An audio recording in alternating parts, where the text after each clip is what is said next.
Mokori, rebonsoir le Cameroun, bienvenue à Doha. Nous sommes au camp de base de Canada International ici.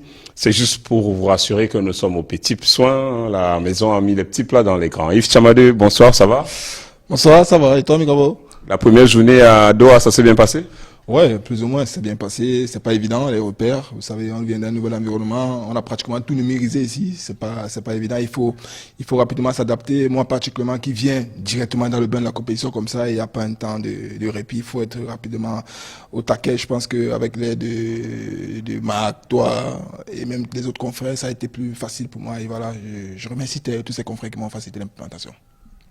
Marc Chamo, tu as des lunettes de supporters, mais surtout c'est important pour le soleil à Doha. Allez les lions, on continue d'y croire. Vert ou jaune d'abord. Tant que le lion n'est pas couché, ça veut dire qu'il est vivant et qu'il peut encore mordre. Ils sont fous de rire du côté de Doha là. Un supporter de Lyon qui m'a donné ça, il m'a dit, Marc Chouamou, il sait que tu travailles, mais garde espoir, même un peu la volonté dans tes dits. c'est pas grave. Hein? Et on dédicace ça, la prochaine question qu'on va poser, il va prendre ses lunettes. Made in Doha, ça coûte ici 15 Qatar Rial. Ça veut dire qu'au Cameroun, ça coûte 8 000. Les méchants, j'ai de la peine à le reconnaître. Bon, on va redevenir un peu plus sérieux aujourd'hui. Évidemment, émettre Catherine Mokori, sauf s'il y a déjà une question du côté de Douala. On va parler évidemment de l'actualité dans la tanière des Lions indomptables, revenir sur le chef-d'œuvre de la journée et les résultats d'abord du Sénégal et même le récent résultat des États-Unis. Et enfin, revenir sur l'actualité des supporters des Lions indomptables qui ont un peu des difficultés ici. On est parti du Cameroun, certains ont de la peine à se loger, à vivre dans des conditions décentes, tout simplement parce que certaines choses ne sont pas passées selon les règles de l'art. On démarre évidemment par l'actualité dans la tanière. Il y a eu du chaud, du froid, mais il y a surtout la concentration. On prépare déjà la Serbie, le match qu'il faut gagner. Oh, il y avait une sorte de climat orageux au lendemain de la défaite. C'était prévisible. Hein. On a remarqué qu'il y avait moins de personnes autour de la sélection. La défaite a ceci de fâcheux que vous vous trouvez souvent parfois seul dans votre bateau. Et bien, on a constaté que les Lions aujourd'hui sont arrivés sur la pointe des pieds à la séance d'entraînement et ce qui a été marquant, et on pourra le voir en image, c'est cette causerie organisé, improvisé par Rigobertson, causerie avec son staff derrière lui et les joueurs en face, une sorte d'appel à l'unité. On a entendu le discours du coach et on a senti qu'il voulait remobiliser les troupes et dire que la compétition n'est pas encore terminée. Ils ont perdu alors qu'ils ont pourtant monté un bon visage, un meilleur visage qu'on aurait espéré face à la Suisse. Donc le discours a pris plus d'un quart d'heure, c'est-à-dire ça a consommé carrément le temps dédié à la presse, alors que la presse attendait les échauffements et tout ce qui est souvent prévu pour pouvoir alimenter ces journaux. Donc, il a fallu qu'il prolonge un peu de 5 à 10 minutes le temps de la presse pour qu'on puisse voir effectivement la séance débuter.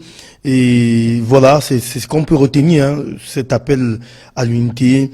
Que le groupe ne soit pas fragilisé, qu'il n'y ait pas de cassures, des fractures. On a souvent vu le passé. Après une voire deux défaites, le groupe implose.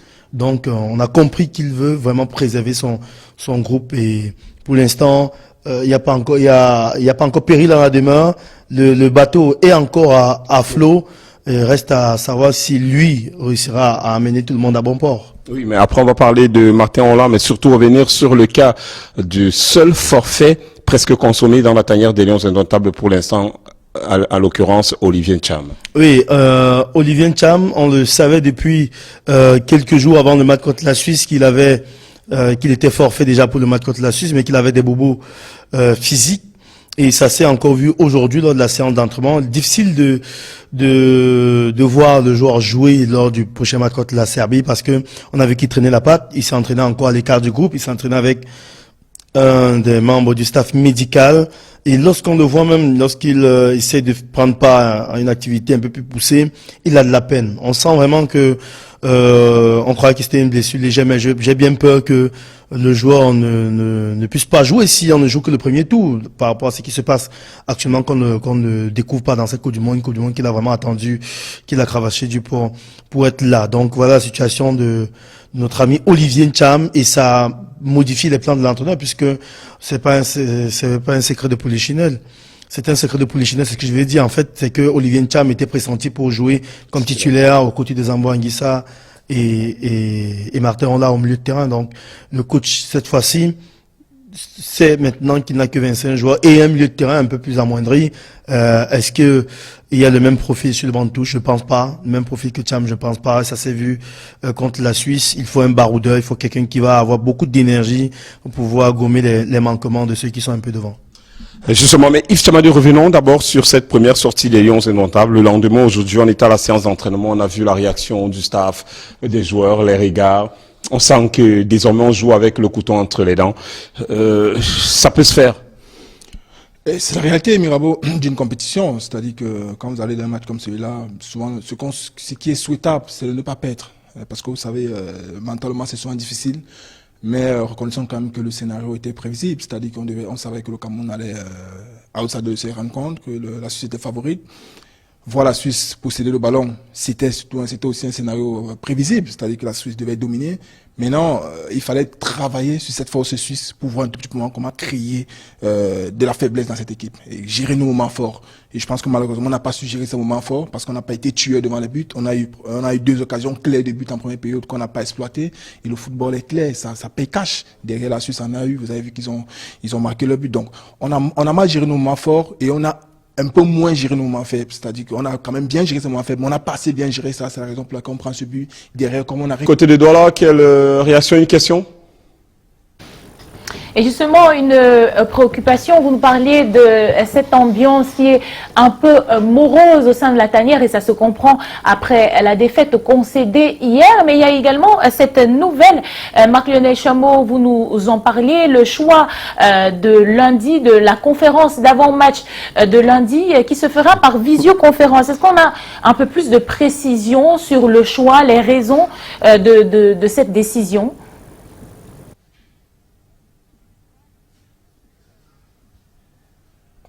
Ok, et Catherine veut bien comprendre pourquoi finalement lundi on ne verra pas son en live et on va se contenter dimanche. Pour le match c'est lundi, donc la conférence de presse c'est dimanche. On va pas avoir Rigobert son de visu, on se contentera de le voir à travers un écran de l'ordinateur ou bien du téléphone, tout simplement parce que la conférence d'avant-match aura lieu par visioconférence. C'est quoi ce choix? Il faut dire que la nouvelle nous a d'abord surpris lorsque le team presse, on dit le média officer des Lions indomptables, Chirindo, nous l'a annoncé en journée. Eh bien, parce que tout le monde était surpris, même les confrères étrangers. Tout de suite, on a dit que le Cameroun est la première nation ici au Qatar à utiliser ces formules.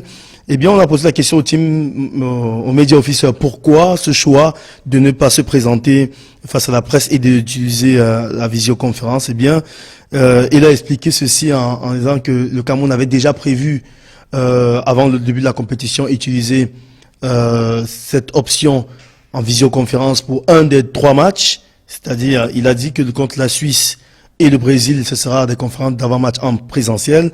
Et contre la Serbie, qui est le deuxième match, ce serait donc une conférence ce sera une visioconférence.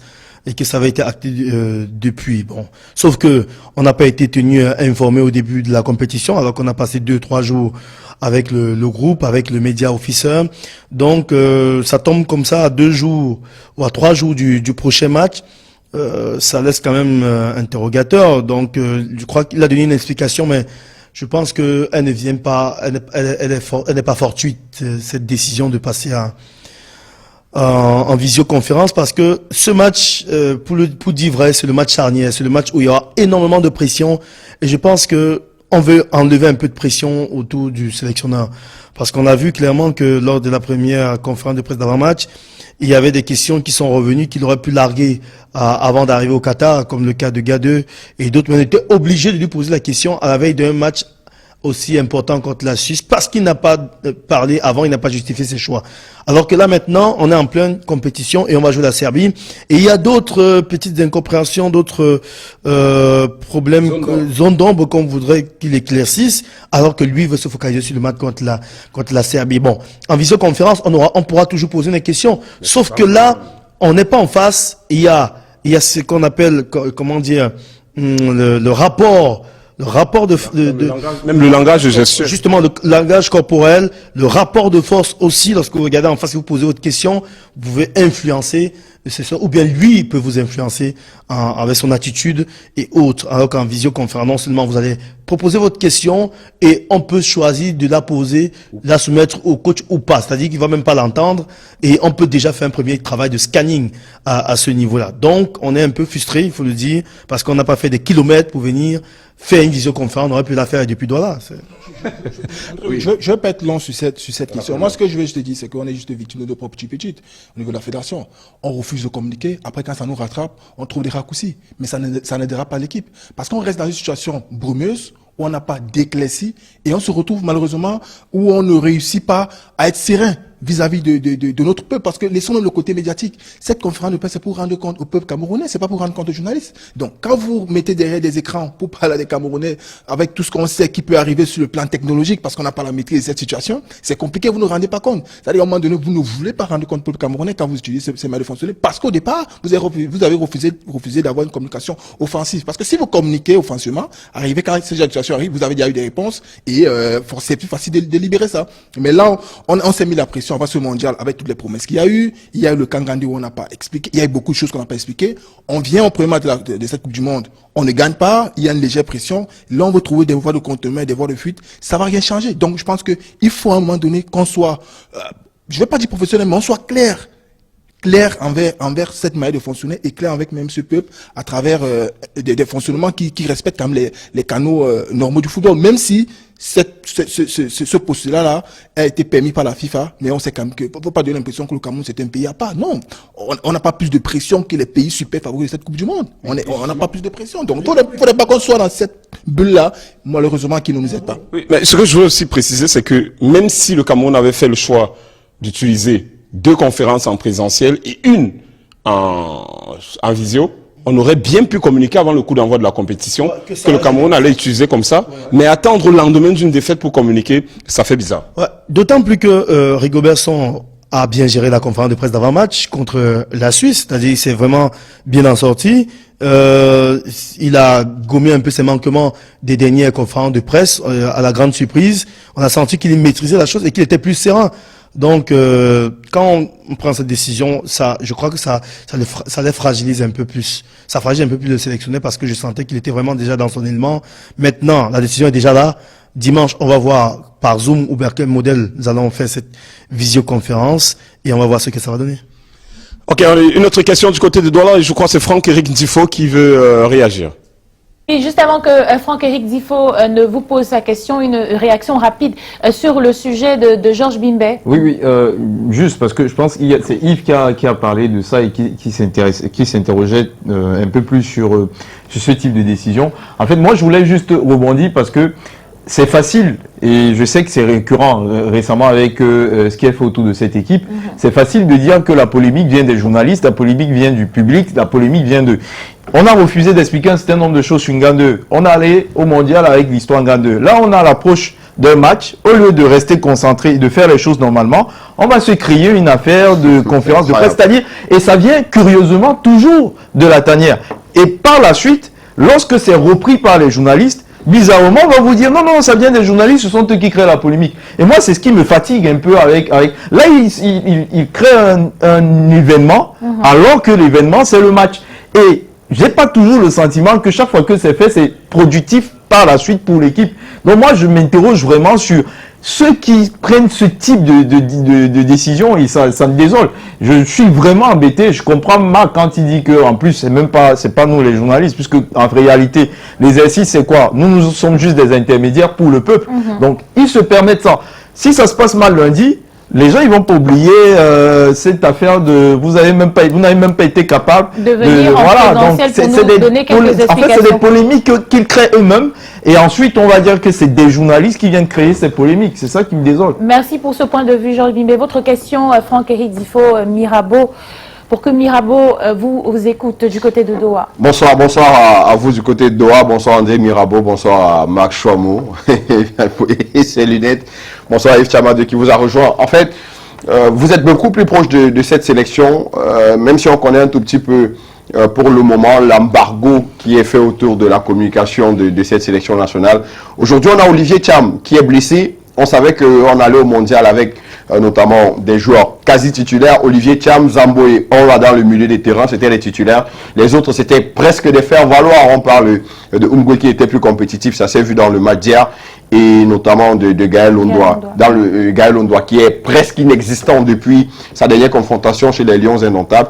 Est-ce que quelque part on ne regrette pas d'avoir laissé des joueurs à la maison? On a beaucoup parlé d'Nga 2, mais aujourd'hui avec cette absence, ce forfait désormais déclaré de Olivier Thiam, est-ce qu'on ne regrette pas d'avoir laissé un tout petit peu Jean Junior Onana à la maison, qui est un joueur de qualité, qui est un joueur performant dans le milieu de terrain? Est-ce qu'au sein de la tanière entre eux, si vous avez eu à discuter avec eux, est-ce qu'on ne regrette pas un peu de l'avoir oublié parce qu'on est parti complètement au-delà de 11 ou 12 joueurs avec ce que j'appellerais entre guillemets des faire-valoir?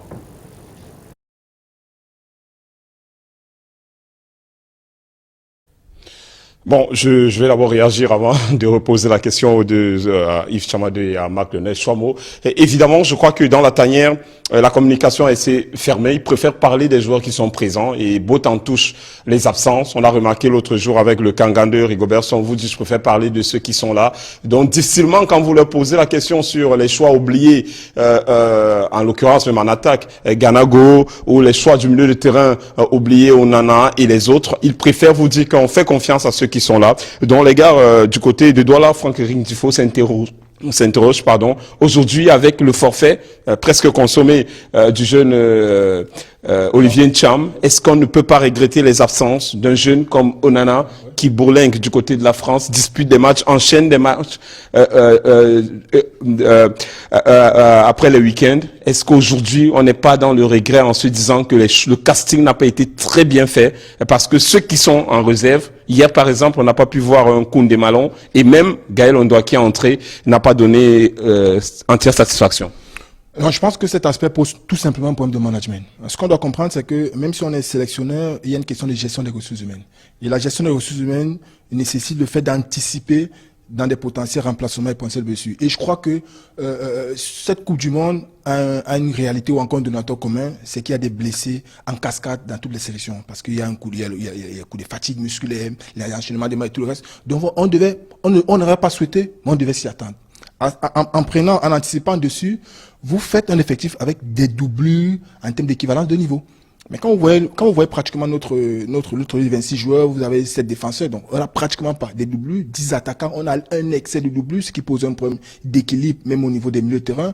Donc, et un joueur comme Thiam, qui, 3 mois avant cette Coupe du Monde, était parti comme un titulaire. On a vu la campagne asiatique qu'il avait effectuée avec le Cameroun, les 2 matchs amicaux, on était tout à fait d'accord que Thiam, c'était un joueur qui partait comme titulaire, c'était un élément important pour nous. Donc à côté, quand il vient en sélection lors de ce match amical contre le Panama, on voit que ça a baissé le régime.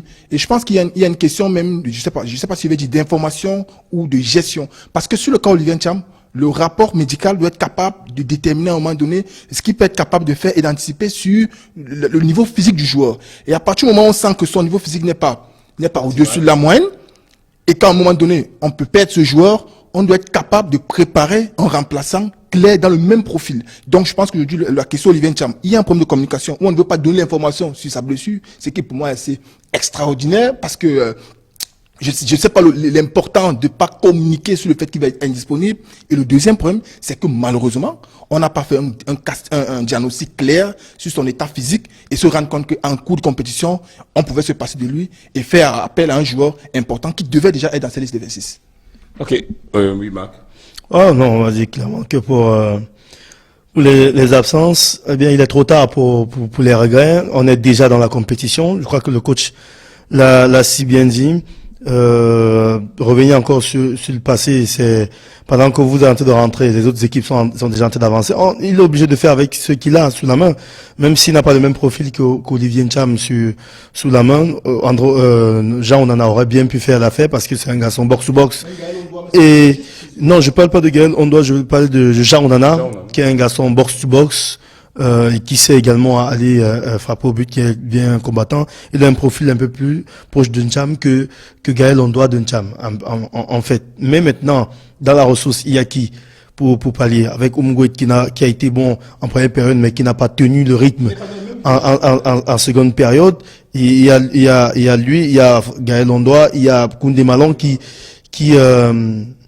tape à la porte d'une titularisation à ce poste. Il y a des certitudes donc à ce niveau. Ou bien, si tu fais avec les sûrs, on a Ezambo qui descend un peu plus bas et ça permet donc d'avoir une place au milieu de terrain derrière l'attaquant comme Bemo qui peut jouer un peu comme à Brentford, c'est-à-dire en soutien de l'attaquant, et ou bien Choupo-Moting qui descendrait pour permettre en sa main avec sa grande taille d'apporter d'un jeu de pivot supplémentaire, ou bien Vincent Boubacar pour reprendre sa place de titulaire. Donc il y a des options, on a des armes. Il faut pas dire qu'on n'a pas, on a des armes pour faire mal à l'adversaire sur le banc. Aujourd'hui, il y a de la concurrence, ce qui fait que quand un joueur est titulaire, il est obligé de donner à 200%.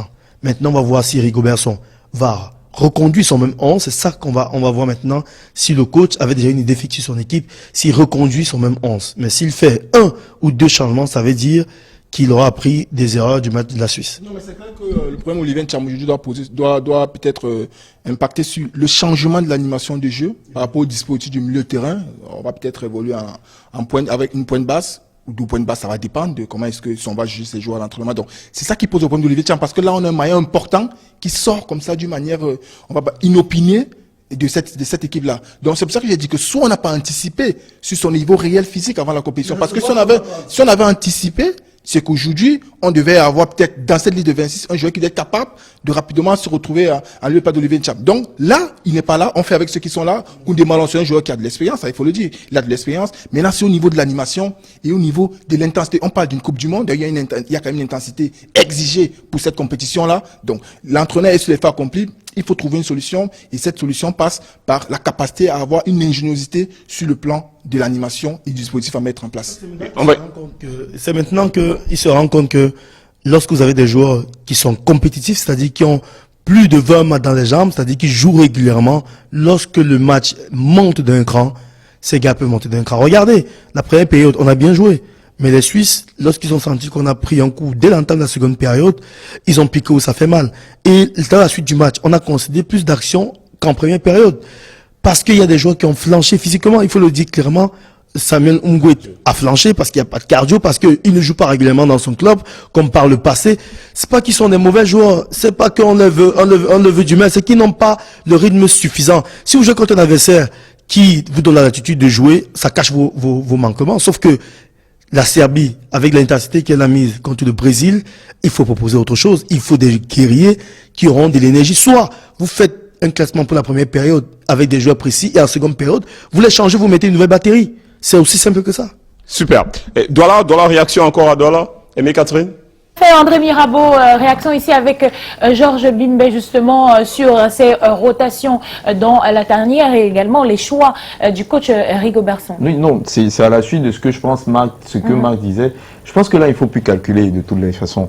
La Serbie est dans la même posture que nous et on ne peut plus y aller en calculant. Je crois qu'on a suffisamment été prudent face à la Suisse en mettant sur pied un plan de jeu qui pour moi, notamment en première période, était logique, même si après, j'ai quand même été surpris qu'après le but concédé, qu'on soit resté dans le même système, qu'on ait fait du poste pour poste. Là, contre la Serbie, je pense que non, il faut pas. On peut plus aujourd'hui commencer à se dire non, on calcule, non, il faut jouer en position bas, non, il faut laisser le ballon au set parce que non, nos joueurs n'ont pas le niveau, non.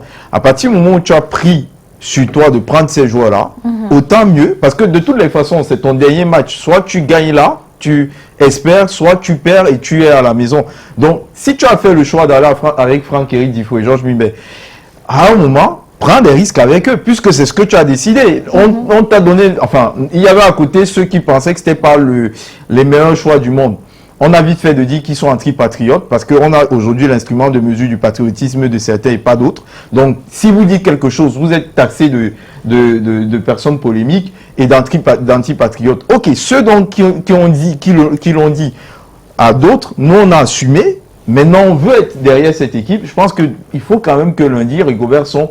Déjà, on ne peut plus rester à un système à 3 parce que j'ai entendu Marc douter.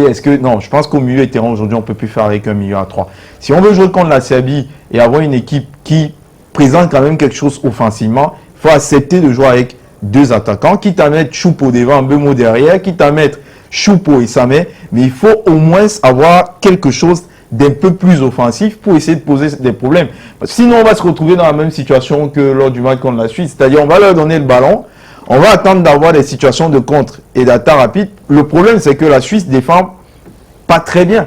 Or, la Serbie peut bien défendre. Donc, ils peuvent nous dicter le jeu, attaquer et bien défendre. Et donc, on risque de se retrouver en train de passer une première période où on se demande en réalité où on existe. Non. Donne-toi l'opportunité d'avoir, dès l'entame du match, des joueurs, même si nous, on nous fait mal, que nous aussi, on soit capable de faire mal en même temps. Quitte à ce que, quitte à ce que le destin décide de basculer d'un côté à un autre. Mais on ne peut plus aujourd'hui venir et calculer. Franck Difo. Je pense que là, c'est plus que jamais clair. Hein.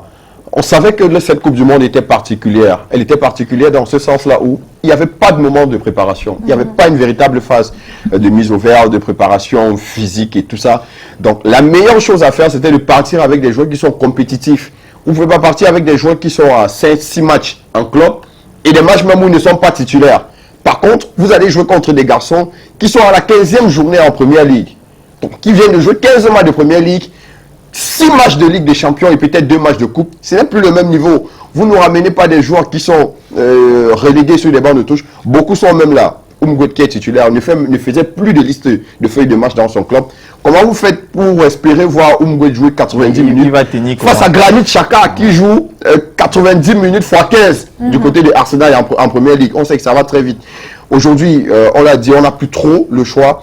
Je ne veux pas être désagréable, je ne veux pas paraître pessimiste, mais attention, j'ai peur que le match contre la Serbie lundi ne soit un copier-coller d'un certain Cameroun-Croatie 2014.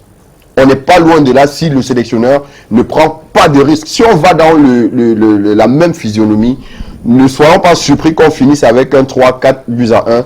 Beaucoup seraient surpris. Non, on a pris un but contre la Suisse, c'est pourquoi qu'on a Serbie. Parce que d'aucuns estiment que le fait pour le Brésil d'avoir gagné la Serbie 2-0, c'est que la Serbie est prenable. Non, la Serbie a même très bien défendu face au Brésil. C'est juste qu'en fin de match, il a fallu tout le talent. Oui. Et on l'a vu sur ce deuxième but de Richarlison du Brésil pour gagner. Donc, attention, là, il va falloir faire des choix. Et des choix forts du côté de Rigobertson. Sauf que j'ai peur, sur ce que j'ai vu sur le premier match, Rigobertson ne prendra véritablement pas de risques. Il n'a pas envie de se mouiller, il n'a pas envie de se jeter, il n'a pas envie de prendre véritablement de gros risques. Merci Franck-Éric Difo. On va poursuivre avec nos amis à Doha, André Mirabeau Mao, peut-être parler des autres rencontres. On a longuement débriefé des rencontres de la journée, mais peut-être nous dire l'ambiance au Qatar après la performance de ce pays organisateur face au Sénégal aujourd'hui.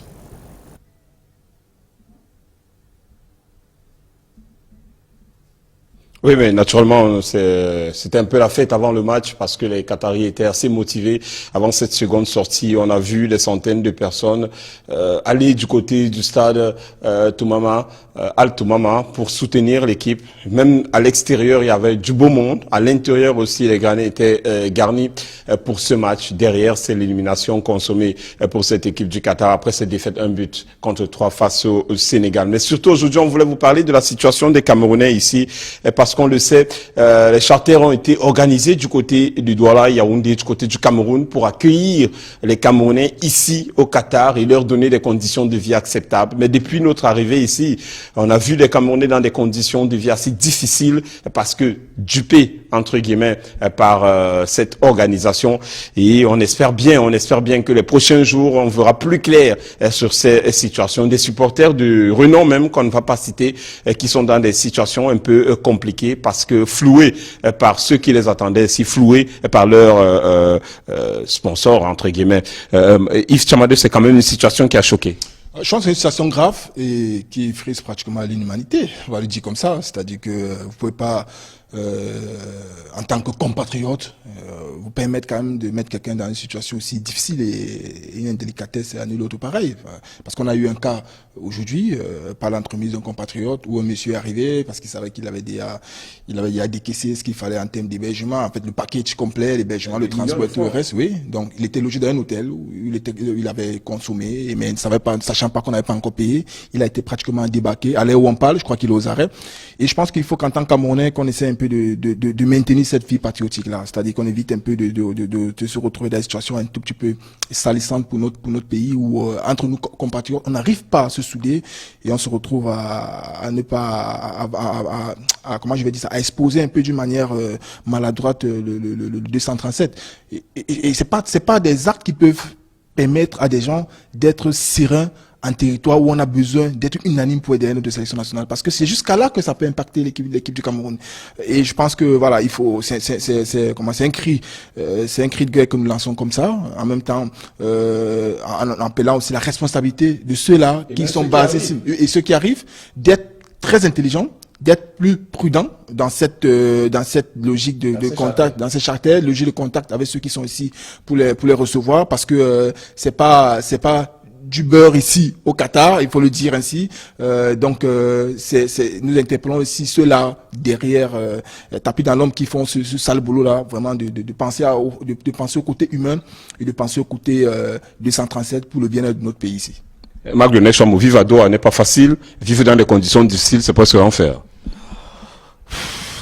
Vraiment. Vous êtes député, vous voulez pleurer? Non, vous avez un cas proche? Non, je voulais dire ça en commentaire, mais c'est vraiment déplorable se retrouver là. Quand on sait que vivre ici à Doha n'est pas évident, même pour se nourrir, c'est pas évident. C'est pas comme à Douala, Yaoundé, où si c'est un peu dur, vous pouvez choquer chez les parents, choquer chez un ami et autres. Ici, chacun vit chez lui. C'est à peine si vous voyez des gens marcher dans la rue. Vous avez remarqué vous-même, Yves, depuis que vous êtes arrivé, soit chacun dans sa Land Cruiser, sa Mercedes, soit chacun dans sa barrière, soit chacun chez lui, ou bien au supermarché. Mais vous ne voyez pas les gens traîner. Il n'y a que dans le métro que vous pouvez encore rencontrer les gens parce que ça va extrêmement vite.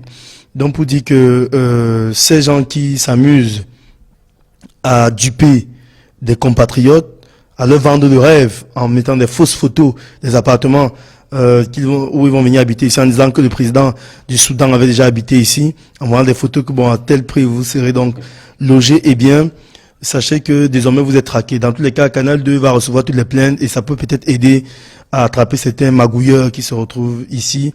Et on va simplement dire que ceux qui sont à Douala, qui s'apprêtent à venir au Qatar, d'exiger des preuves de paiement vraiment tangibles et ne pas faire confiance à l'aveuglette, à l'aveuglette et aux vendeurs d'illusions. Donc c'est ce qu'on peut dire. Malheureusement, on peut pas faire autre que ça. C'est vrai que beaucoup pensent que les journalistes ce sont des oraux, que nous pouvons sortir l'épée et aller piquer ceux qui font du mal. Eh bien, notre travail, c'est simplement ce qu'on est en train de faire, c'est parler, que ça entre dans les oreilles des personnes en charge de nous gérer, de nous gouverner, eh bien, pour que ce type de problème disparaisse à tout jamais. Et ça interpelle aussi les responsabilités camerounaises ici, du côté de Doha, parce qu'on a quand même une délégation camerounaise qui est présente ici avec des responsables du gouvernement pour prendre à bras le corps, cette situation-là. Nous, Canal 2, on ne jouera jamais le rôle de la police pour traquer, mais on restera dans ce rôle de sensibilisation, d'éduquer et d'informer pour le bien-être des Camerounais qui arrivent ici, de dénoncer ici pour le bien-être des Camerounais qui arrivent ici. Mais ceux-là qui ont la responsabilité, ce sont déjà les responsabilités diplomatiques basées ici au Qatar, ou encore ceux-là qui sont avec la sélection nationale pour pouvoir prendre cette situation à bras le corps, comme je l'ai dit tantôt. Heureusement qu'il y a des Camerounais qui font le bon boulot, qui accueillent, soutiennent, accompagnent la communauté, accompagnent ces supporters qui sont venus pour soutenir les Lions indomptables du Cameroun, notamment Monsieur le maire, très connu ici à Doha, l'un des doyens dans la communauté camerounaise. Aimé Catherine Moukri, on va vous quitter, mais sans saluer au passage le partenaire numéro 1 des Canal international pour ce mondial au Qatar, OneXBet, la meilleure façon de parier pour ce qui est de cette Coupe du Monde. Parié pour la victoire du Cameroun. Vous avez parié pour la victoire du Cameroun? Oui, l'application XBet, là, j'ai parié pour la victoire du Cameroun. Mais le score? Mais ça, j'étais encore au Cameroun quand je pariais. Je sais pas encore Qatar. La réalité est tout autre. Je sais pas trop. Bon, l'argent est entré. Et je t'en ai un dernier mot. Non, juste pour interpeller tous nos Camerounais à rester soudés derrière l'équipe, c'est tout ce que nous souhaitons, mais à ne pas se dérober de la réalité, parce que même si c'est un faux pas, ce qu'on ne souhaite pas, ça fera partie de l'apprentissage, et surtout, éviter le record, éviter de rattraper le record du Mexique et de le battre, parce que vous savez, le record de défaites consécutives en Coupe du Monde est détenu par le Mexique. C'était entre 1930 et 1952, c'est 58, donc 28 ans. Le Mexique avait aligné 9 matchs sans victoire. Nous sommes à 8 matchs, 9 défaites consécutives. Là, nous sommes à 8 défaites consécutives. Vraiment, que contre la Serbie, on évite d'entrer dans cette histoire-là. On doit sauver l'honneur comme Marseille. Le Cameroun est devenu le Marseille mais Catherine, un dernier mot où vous pouvez nous libérer. Il est un peu plus de minuit ici, hein. Bah, beaucoup de courage à vous, messieurs. Marc-Lionel Chouamot, on a vu sur votre page Facebook que vous avez accueilli avec cœur joie notre confrère Charles Douglas Demba. On espère, monsieur, que vous êtes en sécurité, que vous prenez soin de vous et surtout que vous gardez votre sérieux pour bien suivre la compétition et nous donner les bonnes informations. On vous souhaite beaucoup de courage à vous de ce côté-là.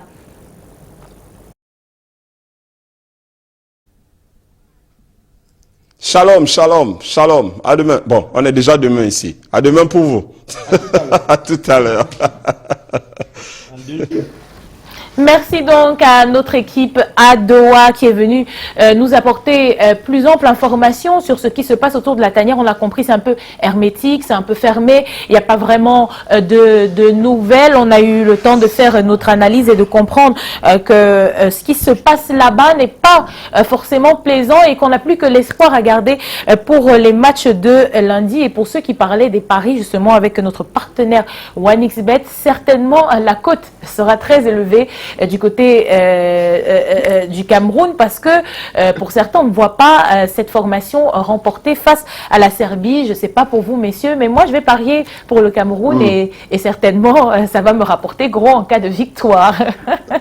Je ne vais pas décourager les parieurs, je ne vais pas le faire. En tout cas, vous avez un bon partenaire, sérieux. OneXBet, je profite pour dire bonsoir à Fabien et toute l'équipe de OneXBet. Mais bon, personnellement, je suis Camerounais et on dit très souvent impossible n'est pas Camerounais, mais derrière, je reste réaliste.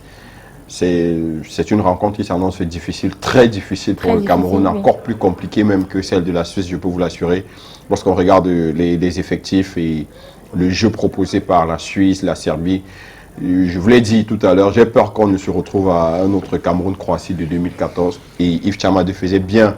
On touche du bois pour que ça n'arrive pas. On est en train d'aller vers un record inédit. Il ne faudrait pas le faire. En cas de défaite contre la Serbie, on égalerait déjà le Mexique.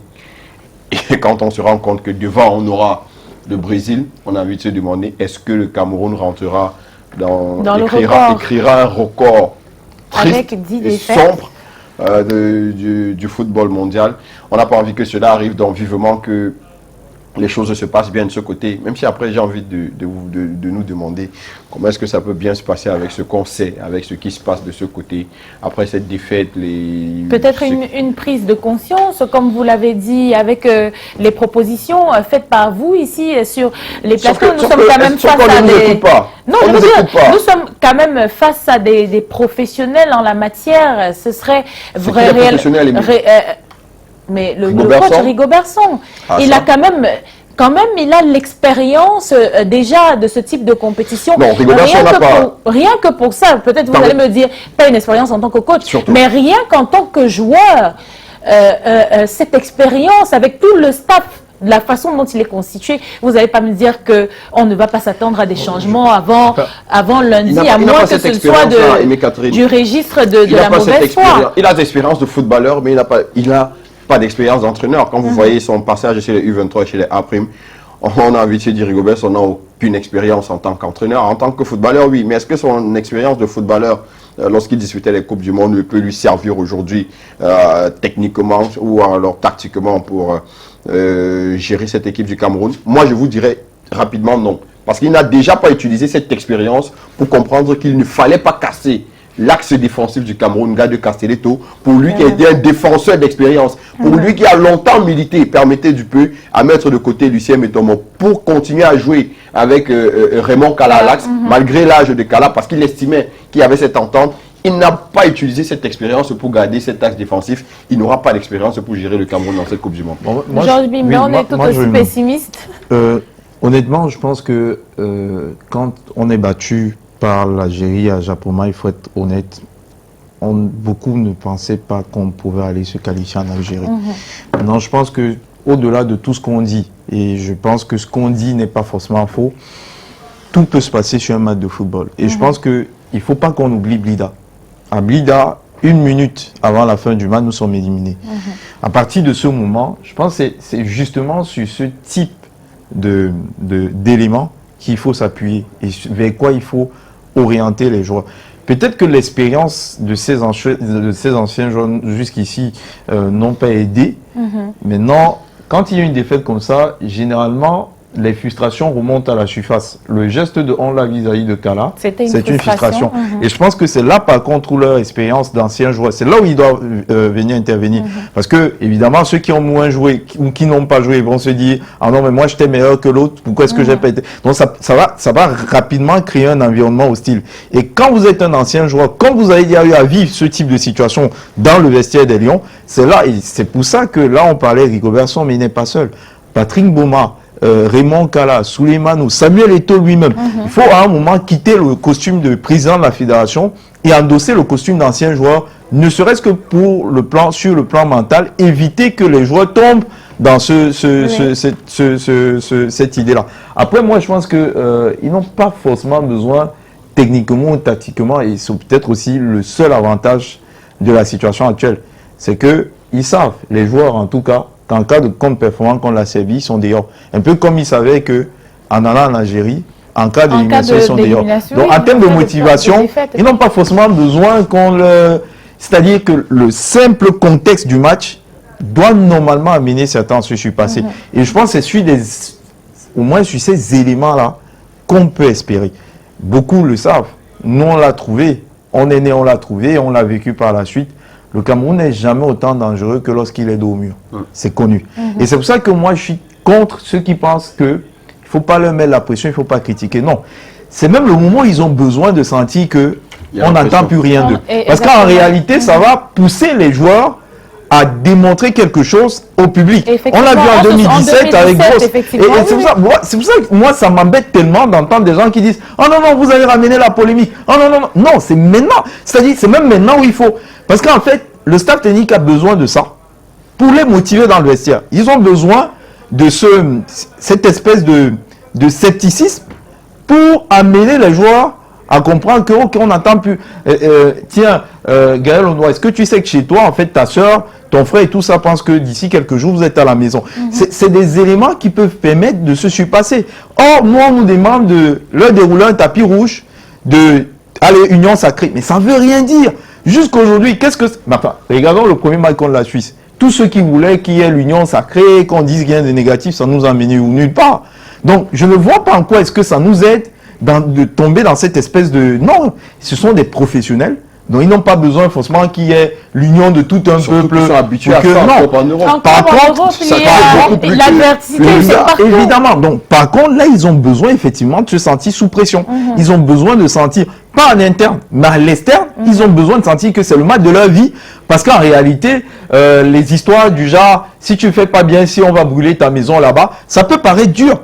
Mais c'est le moment pour que les gens comprennent que en réalité, ils sont en train de porter l'espoir de 25 millions de personnes. Donc selon vous, il faut mettre beaucoup plus de pression. Oui, non, mais moi je suis pour. Après, il faut pas sombrer dans les extrêmes. Voilà, on parle d'être clair, d'être critique par rapport à cette équipe. Par exemple, un garçon comme Koulou aujourd'hui, je suis désolé, si le staff technique estime que contre la Serbie, il doit être titulaire, d'accord, mais nous, on ne nous empêche pas quand même de dire qu'un Koulou est arrivé, on a joué 5 matchs, avec lui, on a concédé 5 buts. Donc, sur chaque match qu'on a joué, on a concédé 5 buts. Donc, à lui de voir désormais. S'il veut qu'on garde ça dans l'histoire, c'est son problème. S'il veut qu'on garde une autre image de lui, c'est son problème. Mais qu'on empêche pas aux gens... Surtout que sur les 2 derniers matchs des Lions, j'ai vu Koulou se faire balader par 2 attaquants. Effectivement, j'avais justement noté ces derniers matchs avec des pièces de performance. J'ai un tout petit peu peur pour Nicolas Koulou. Mais lui, il doit l'entendre. C'est-à-dire qu'il doit entendre Franck-Éric en train de dire qu'on a peur pour lui. Lui, il doit l'entendre et être capable de trouver la force qu'il a à l'intérieur de lui pour se surpasser. Ils l'ont fait à Blida. Mais on était éliminés. Tout le monde pensait que c'est impossible. Vous ne pouvez pas. Les Algériens sont beaucoup trop forts. Mais ils sont allés chercher la qualification. Ils sont allés chercher la qualification parce qu'ils étaient dans le mur. Donc maintenant, cette pression-là sur eux, jusqu'à lundi, et à eux de nous démontrer qu'on avait tous tort, qu'on a tous raconté des histoires et qu'on n'avait pas raison de dire ça. De toute façon, c'est tout ce qu'attendent les supporters des Lions indomptables. Mais avant cette rencontre de lundi, on a encore deux belles journées de match demain avec la confrontation entre la Tunisie et l'Australie. La France sera face au Danemark. La Pologne croisera le fer avec l'Arabie Saoudite et l'Argentine fera face au Mexique. Et parlant de l'Argentine, ce 25 novembre, la légende a été honorée. Justement, on espère que ça va porter chance à l'Albi Céleste qui a fait une entrée manquée à ce mondial. Le fait de revoir justement l'image de Diego Maradona qui est décédé un 25 novembre. Espérons que son esprit apporte un nouveau souffle à cette sélection d'Argentine qui s'est inclinée face à l'Arabie Saoudite, a créé la surprise à ce mondial. Gianni Infantino s'est donc joint à d'autres légendes de la CONMEBOL justement pour honorer la mémoire de Diego Maradona. Et c'est avec ces belles images, messieurs, qu'on va se séparer. Je vous dis merci d'avoir été des nôtres pour une autre édition de Doha Show. Georges Bimbet et Franck-Éric Diffot, merci. Merci Aimé Catherine. Merci Aimé, j'étais très content d'être titulaire ce soir. On espère que vous le serez lors d'une prochaine rencontre et ce sera sur Canal 2 International, le Doha Show.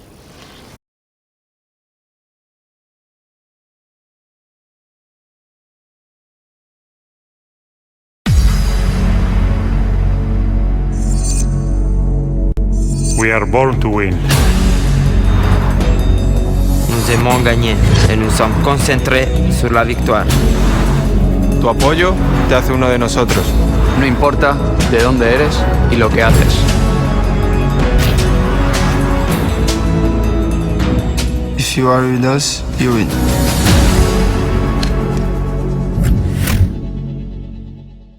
Attention ce coup de tête qui passe juste à côté. Avec une première possibilité, ce centre dans la situation de réparation. Participation à la compétition phare du continent africain. Attention à la frappe. En Afrique, le football coule dans nos veines. 33 Sport, supporter numéro 1 du football.